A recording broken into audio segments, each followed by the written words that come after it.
This was perhaps the poorest preparation in 907's career. With only a weapon that worked on palm recognition and a small tracker, Bond reached Shanghai. He silently followed his target and entered the lift. As soon as he got the right opportunity, he jumped and stuck to the bottom of the lift and held it tightly with both hands. The killer had no idea yet that someone was watching his every move, but as the lift kept going up, Bond's grip started loosening. His injuries on the right arm started feeling like fire. He was barely able to hold himself, while the killer continued with his work without any concern. The very next moment, Bond's hand gave up and he had to let go of one hand so that he could give some rest to his old injury. Thankfully, the lift stopped at that very moment. Bond opened his eyes with great difficulty. He saw that the door had opened from the crack above. That means the killer has come out. He did not waste even a moment. He quickly climbed up from the side. Holding his breath, he stood on the thin edge and opened the lift door with all his might. Now he moved in the direction of the sound. He saw that the killer was cutting the protective glass. Bond wanted to go near stealthily, but suddenly there was a slight sound. This alerted the killer, but then the bright light coming from outside covered Bond's shadow and the killer did not realize his presence. After this, the killer prepared his sniper gun. He removed the cut glass and turned the gun towards the room in front. As soon as he fired the shot,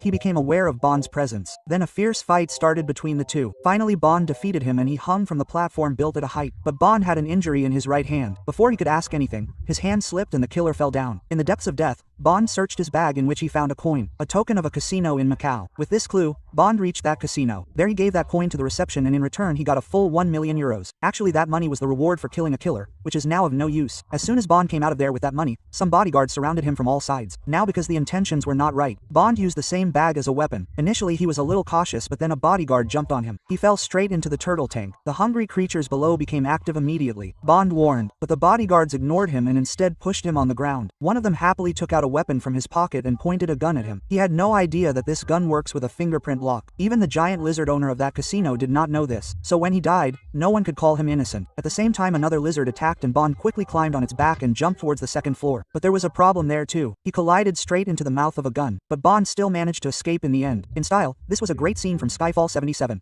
A glimpse of Daniel Craig's farewell part. This film has often been called the most different film in the 7 series. Some people have also called it boring and long. Leaving aside the good and bad things, one interesting fact is that the director added a lot of artistic things in it, like in the scene where the killer is looking at the painting. That painting was The Woman of Charity, whose price is believed to be no less than 35 million. Actually, this painting was stolen from a museum in Paris in 2010 and it is believed that it was sold in China.